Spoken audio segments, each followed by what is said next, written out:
So this is a 1979 Evinrude 55 horsepower. In theory, this should be good to fix up the 82 that I got not too long ago, but we'll see what happens with that one. Now, what's interesting about this is that it's a short shaft. If you've noticed on my channel, a lot of the larger engines I've come across, they've all been 20-inch shafts. This guy's 15-inch. It's not rare, but they're kind of hard to come by. So it's kind of neat. Because of the short, it's got a few unique parts, mainly the lower and the steering section there. So kind of neat. This one's a little on the destroyed side. I'll show you that in a second. Plan is to do a compression check, see what the internals of the engine are like, check the lower unit, and yeah. So you can see here the exhaust housing is pretty well destroyed. It's got a pretty good crack there, and looks like somebody is trying to pry the lower off through right here. So I don't quite know how that happened. It's possible our drive shaft is seized into the power head. We'll find out here shortly. To replace that exhaust housing, you're taking apart the entire engine, mostly, pretty much. So I think I'll make a lot of videos, showing you how to remove the lower unit, how to remove the power head, and then how to remove the exhaust housing. I'm going to throw this in a bin, save it for a pile of parts, try to fix up another engine or fix up this one, but either way, it's coming apart. So, yeah, stay tuned. So to satisfy my curiosity, I'm going to weigh the motor, see what it weighs. Should be an interesting comparison to a long shaft to see if it makes that big of a difference. But, we'll find out. Alright, hood, pretty average shape.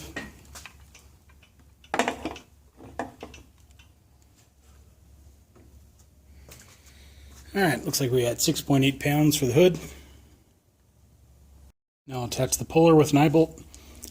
This weighs 2.9 pounds. At least I think it does. Yeah, 2.9 pounds. So we'll subtract that from our total weight. Alright, I have the engine unattached from the bench. Have it attached to the overhead chainsaw. Now I'm going to hook up to the engine hoist with the scale, and we'll see what it weighs.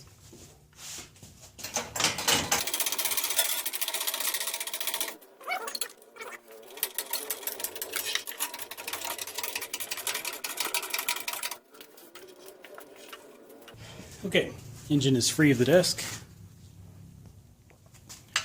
and our trusty scale saying a 173.7 pounds. Alright, went and did some quick algebra on this. 173.7 pounds for the engine, 6.8 pounds for the motor cover, hood, minus 2.9 pounds for the puller I didn't need. We weigh in a total of 176.9 pounds. 176.9. So, I know what that weighs, and I'll get this back onto the bench and we'll start doing the tests on it. The wiring in this thing is pretty shot. It looks like somebody was fixing it at one point in time with random wire. It's whatever. Cobwebs everywhere. We got some paint cracking on the cylinder head up here. So it's kind of unfortunate. Probably overheated. Nothing new. One noticeable thing. You do hear it sucking air into the engine as you go on both cylinders, so probably a really good power head, aside from the overheating. On this side you can really see how bad the wiring actually is. It's just like the other one I got. Stuff is completely done for.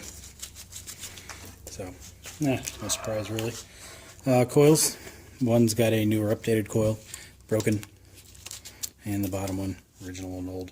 So the plan is to rip all the old wiring off and then hook it up to the battery and see if we see if the starter doesn't work, and if so, we'll do our compression test.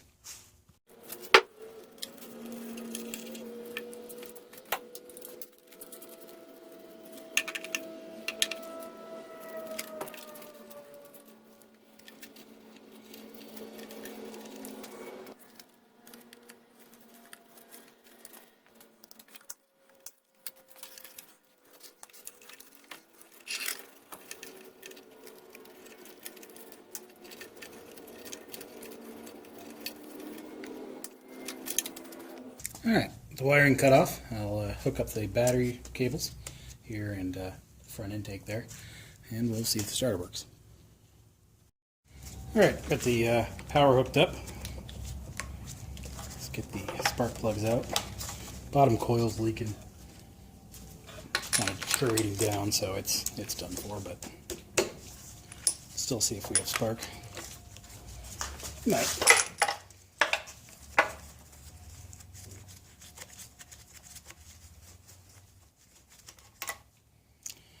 Looks like new spark plugs before this thing went into rotting in the backyard mode.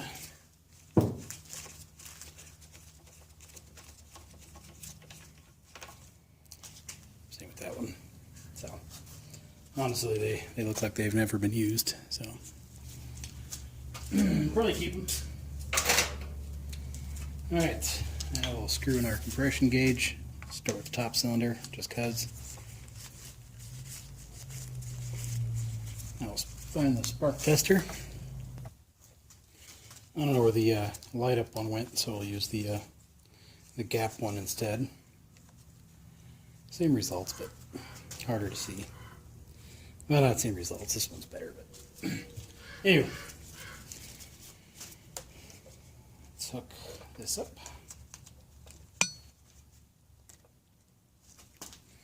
This is the remote start button, and we'll see if we have some life.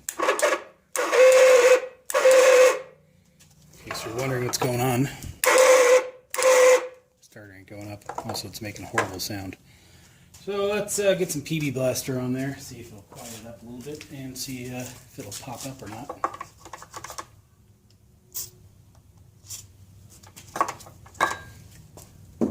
Okay, retry. Try it again.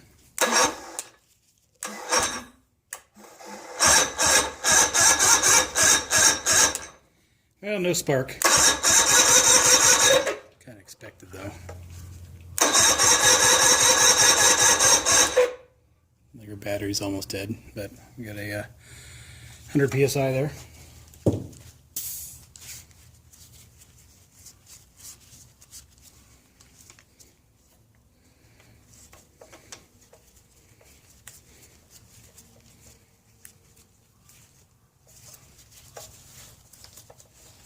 Now let's check the bottom, see if we get spark out of there.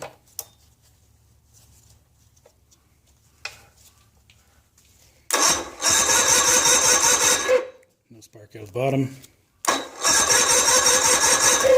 And 120 psi. So that's a significant difference.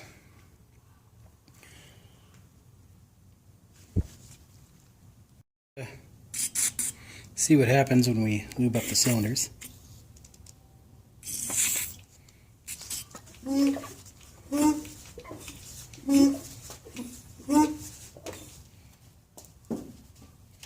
Now let's see what the top says.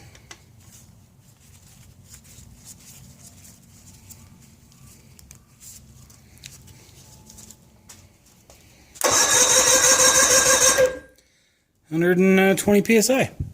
Also, see the spark? Don't know why we get spark now, but we do.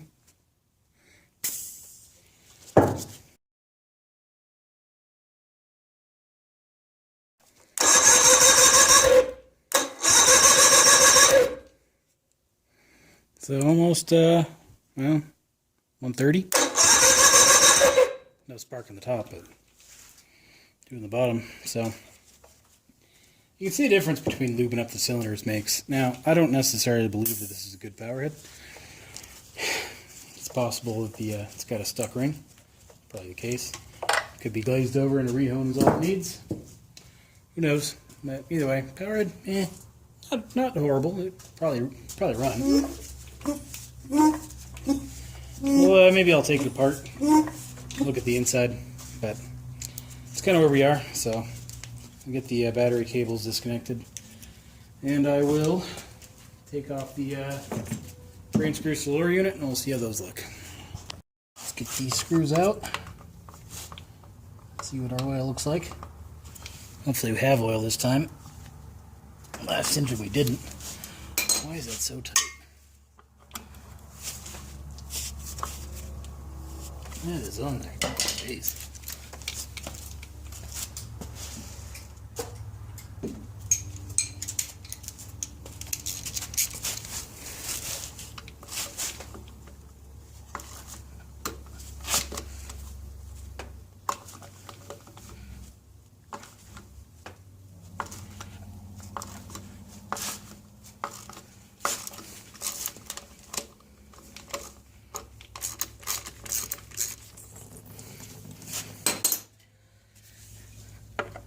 And some water pressure on that one.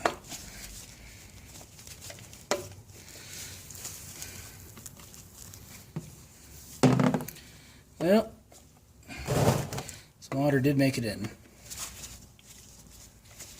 My hand out of the way for you. But at least we have oil. Last one we didn't even have that. So, we'll let it drain and see what she looks like.